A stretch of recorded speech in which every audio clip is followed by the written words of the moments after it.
40,000 രൂപ താഴെ വാങ്ങിക്കാവുന്ന ബെസ്റ്റ് ഫോണുകൾ ഏതാണെന്നുള്ളതാണ് നമ്മൾ ഈ വീഡിയോയിൽ പറയാൻ പോകുന്നത്. ബെസ്റ്റ് ഗെയിമിംഗ് ഫോൺ ഏതാണ്, അതേപോലെ ബെസ്റ്റ് ക്യാമറ ഫോൺ ഏതാണ്, ഒരു നല്ല ഓൾറൗണ്ടർ ഫോൺ ഏതാണ്, ഇങ്ങനെ എല്ലാ ഘടകങ്ങളും നമ്മൾ ഈ വീഡിയോയിൽ പറയുന്നുണ്ട്.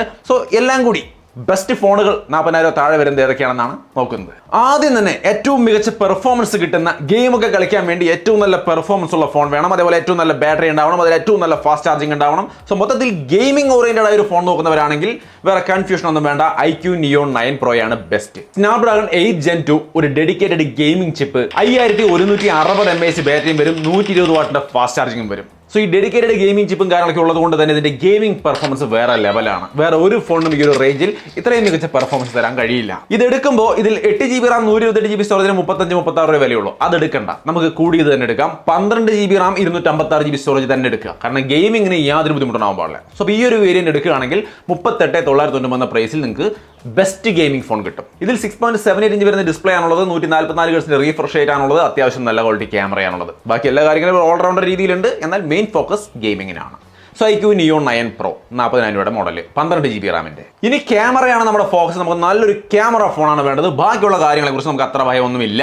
അങ്ങനെയാണെങ്കിൽ രണ്ട് ഓപ്ഷനുകളാണ് ഇപ്പോൾ ബെസ്റ്റ് ആയിട്ടുള്ളത്. ഒന്ന് Vivo V30 Pro, മറ്റൊന്ന് Xiaomi CV. Vivo V30 Pro ആകുമ്പോൾ സെയ്സ് എന്ന് പറയുന്ന സ്പെഷ്യൽ ടീമുമായിട്ട് ഇന്റഗ്രേറ്റ് ചെയ്തുകൊണ്ടാണ് ഇതിന്റെ ക്യാമറ വരുന്നത്. അതുകൊണ്ട് നല്ല ക്വാളിറ്റി ഇമേജുകൾ ഈ ക്യാമറ തരും. നിങ്ങൾ അതിന്റെ ഡീറ്റെയിൽ വീഡിയോ കണ്ടു നോക്കുക. നിങ്ങൾക്ക് ആ ക്യാമറ ഇഷ്ടപ്പെടുന്നുണ്ട് അല്ലെങ്കിൽ അതിന്റെ ഇമേജുകൾ ഇഷ്ടപ്പെടുന്നുണ്ടെന്ന് ഉറപ്പിക്കുക. കാരണം ക്യാമറ ഇമേജുകളുടെ ഒരു ക്വാളിറ്റി എന്ന് പറയുന്നത് പലർക്കും പല തരത്തിലാണ് ഇഷ്ടം. സോ ഇതിന്റെ വീഡിയോ തീർച്ചയായിട്ടും കണ്ടു നോക്കി മനസ്സിലാക്കുക നിങ്ങൾക്ക് പറ്റിയതാണെന്ന്. എല്ലാം 50 മെഗാപിക്സലാണ്. 50 megapixel main camera, 50 megapixel telephoto lens, 50 മെഗാപിക്സലിന്റെ വൈഡ് ആംഗിൾ ക്യാമറ, സെൽഫി ക്യാമറയും 50 മെഗാപിക്സലാണ്. Dimensity 8200 പ്രോസറാണ് വരുന്നത്, 5000 mAh ബാറ്ററി, 80 വാട്ട് ചാർജിങ്. അത്യാവശ്യം വേണ്ടുന്ന ഘടകങ്ങളൊക്കെ അതിൽ നന്നായിട്ട് തന്നെ കൊടുത്തിട്ടുണ്ട്. അത്യാവശ്യം നല്ലൊരു കർവ്ഡ് ഡിസ്പ്ലേയും വരുന്നുണ്ട്. സോ അപ്പോൾ ബെസ്റ്റ് ക്യാമറ നോക്കുന്നെങ്കിൽ ഒന്നാം പ്രിഫറൻസ് നിങ്ങൾക്ക് Vivo V30 Proയ്ക്ക് കൊടുക്കാം.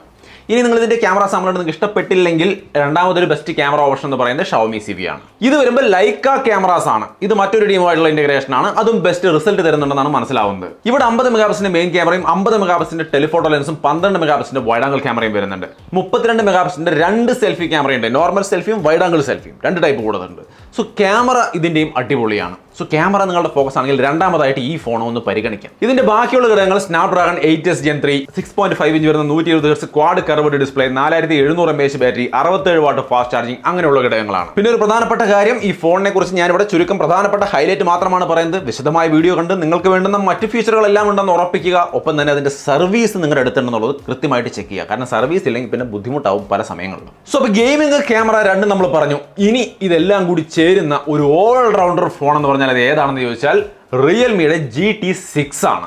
അതെന്താണ് ഇത് ഓൾറൗണ്ടർ ആവുന്നതെന്ന് ചോദിച്ചു കഴിഞ്ഞാൽ ഇതിൽ അത്യാവശ്യം നല്ലൊരു ക്യാമറയുണ്ട്. 50 മെഗാപിക്സലിന്റെ മെയിൻ ക്യാമറ, 50 മെഗാപിക്സലിന്റെ ടെലിഫോട്ടോ ലെൻസ്, 8 മെഗാപിക്സലിന്റെ വൈഡ് ആംഗിൾ ക്യാമറ, 32 മെഗാപിക്സലിന്റെ സെൽഫി ക്യാമറ. ക്യാമറ സെറ്റപ്പ് നല്ലതാണ്, ക്വാളിറ്റിയും അത്യാവശ്യം നല്ലതാണ്. ടെലിഫോട്ടോ ലെൻസ് അടക്കം നല്ല സെറ്റപ്പ് ആണ്. അതിന്റെ ഒപ്പം തന്നെ സ്നാപ്ഡ്രാഗൺ 8S Gen 3 പ്രോസസർ വരുന്നുണ്ട്. പ്ലസ് 5500 mAh ബാറ്ററി കൊടുത്തിട്ടുണ്ട്. 120 വാട്ടിന്റെ ഫാസ്റ്റ് ചാർജിങ് തന്നെ കൊടുത്തിട്ടുണ്ട്. 6000 നിസ് ബ്രൈറ്റ്നസ് അടക്കമുള്ള സെറ്റ് ഡിസ്പ്ലേ ആണ് ഇതിൽ കൊടുത്തിരിക്കുന്നത്. സോ മൊത്തത്തിൽ ഇതിന്റെ എല്ലാ ഘടകങ്ങളും നന്നായിട്ട് വരുന്നുണ്ട് എന്നുള്ളത് കൊണ്ട് തന്നെ ഒരു ഓൾറൗണ്ടർ ഫോൺ നോക്കുന്ന ആളെ സംബന്ധിച്ച് ഇത് നോക്കാം. വിശദമായ വീഡിയോസ് കണ്ടു നോക്കി ഉറപ്പിച്ചിട്ട് മാത്രം പർച്ചേസ് ചെയ്താൽ മതി കേട്ടോ.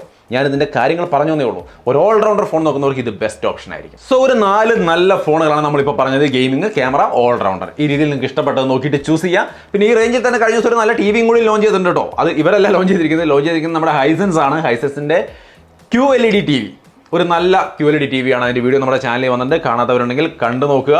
ബഡ്ജറ്റ് റേഞ്ചിൽ കിട്ടാവുന്ന ഒരു ബെസ്റ്റ് TV ആണ്. ഇനി നമുക്ക് 2-3 മെൻഷനുകൾ ഉണ്ട്. അതായത് ഈ ഒരു പ്രൈസിന് ഏറ്റവും ബെസ്റ്റ് ആയിട്ട് എനിക്ക് തോന്നിയ ഈ 4 ഫോണുകൾ ഞാൻ പറയുമ്പോഴും ഇവിടെ ഒട്ടും മോശമല്ലാത്ത പരിഗണിക്കേണ്ടുന്ന 3-4 ഫോണുകൾ കൂടി വേറെയുണ്ട്. ചുരുക്കി ഒന്ന് പറയാം. ഒന്ന് OnePlusന്റെ 12R ആണ്. ഈ ഫോണിൽ സ്നാപ്ഡ്രാഗൺ 8 Gen 2 പ്രോസറാണ് വരുന്നത്. ഒപ്പം തന്നെ അത്യാവശ്യം നല്ലൊരു AMOLED ഡിസ്പ്ലേ കൊടുത്തിട്ടുണ്ട്.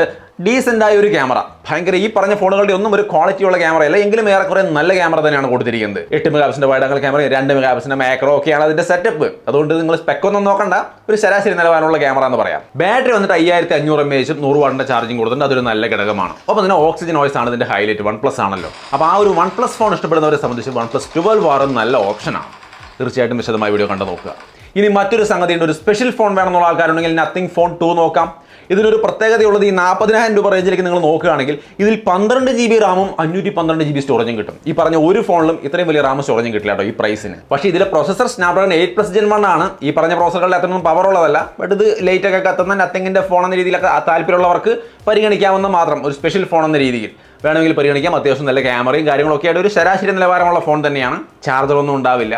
സോ അപ്പോൾ അതൊക്കെ ഒന്ന് മൈൻഡിൽ വെക്കാം. പരിഗണിക്കാവുന്ന ഒരു ഫോൺ, നല്ല ഫോണാണ്. ഇനി ലാസ്റ്റ് ബട്ട് നോട്ട് ലീസ്റ്റ് എന്ന രീതിയിൽ പറയാൻ ഒരു ഫോൺ ബാക്കിയുണ്ട്. സാംസങ് ഫോണുകൾ ഇഷ്ടപ്പെടുന്നവരാണെങ്കിൽ one of the best option ആയിരിക്കും S23 FE.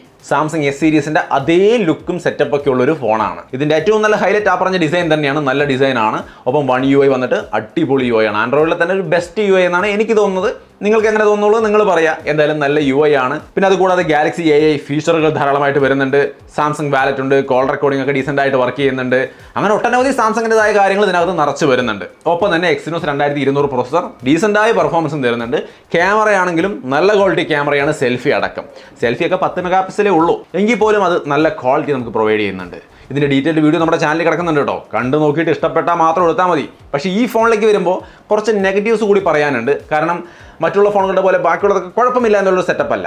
പകരം ഇതിൻ്റെ ചാർജിങ് ലെവലിലേക്ക് നോക്കിയാൽ 25 വാട്ടിൻ്റെ ഫാസ്റ്റ് ചാർജിങ്ങേ ഉള്ളൂ. അതും ചാർജർ കിട്ടുകയില്ല. പിന്നെ പെർഫോമൻസ് പറയുമ്പോൾ നമ്മൾ ഈ പറഞ്ഞ ഫോണുകളുടെ ഒന്നും ഒരു പെർഫോമൻസ് ലെവൽ ഇതിനുണ്ടാവില്ല. അതിനൊക്കെ കുറച്ച് താഴെയായിരിക്കും. എങ്കിലും സാധാരണ യൂസിനൊന്നും ഒരു വിഷയമില്ല, സെറ്റ് പെർഫോമൻസ് കിട്ടും. മറ്റു ഫോണുകളിൽ നമ്മൾ പറഞ്ഞ ആ ഒരു ഗെയിമിംഗ് പെർഫോമൻസ് അല്ലെങ്കിൽ ആ കിഡിലൻ Asus Gen 3 ഒന്നും പവർ ഇതിനുണ്ടാവില്ല, ഇത്തിരി കുറവായിരിക്കും. ബട്ട് എങ്കിലും നോർമൽ യൂസിനൊക്കെ ധാരാളം മതി. അതേപോലെ സൈസ് 6.3 ഇഞ്ചാണ്, ചെറിയ ഫോൺ ആയിരിക്കും എന്നുള്ള കാര്യവും ഓർത്ത് വെക്കുക. സോ ഇങ്ങനെ 2-3 കാര്യങ്ങൾ പ്രത്യേകം മൈൻഡിൽ വെക്കുക. താല്പര്യം ഉണ്ടെങ്കിൽ മാത്രം നോക്കുക. സാംസങ് ഫോൺ ഇഷ്ടപ്പെടുന്നവരെ സംബന്ധിച്ച് ഫ്ലാഗ്ഷിപ്പ് എക്സ്പീരിയൻസ് കിട്ടുന്ന കിടിലൻ സാധനമാണ് സാംസങ് S23 FE. സോ മൊത്തത്തിൽ ഇത്രയുമാണ് നമുക്ക് അണ്ടർ 40,000 നോക്കുമ്പോൾ ഒരു ബെസ്റ്റ് ഫോണുകളായിട്ട് വരുന്ന ഒരു 4-5 ഫോണുകൾ.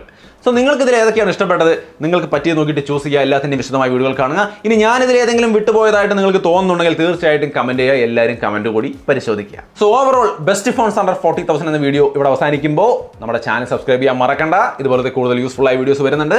വീണ്ടും മറ്റൊരു വീഡിയോയിൽ കാണാം.